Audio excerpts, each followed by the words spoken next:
Okay, here the the back side of the washing machine, and what I'm gonna do is that I need to take off this back panel, and see you later.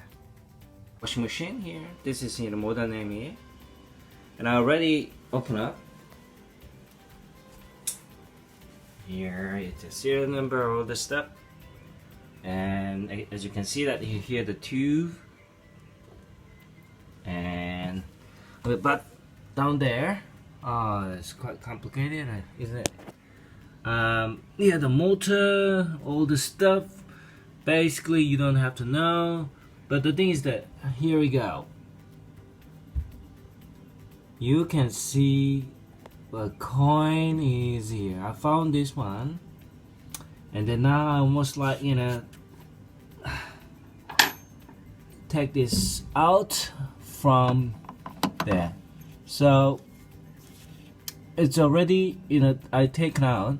By the way, this is called what is that? Yeah, the drain pump. This is drain pump. So drain pump inside here. The coin is in here. Oh, what? This is the Singapore. Sorry, New Zealand 10 cents.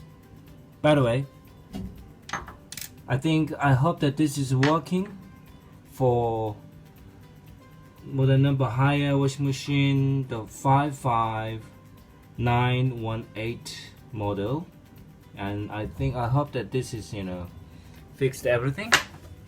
Okay, that's it. Thank you.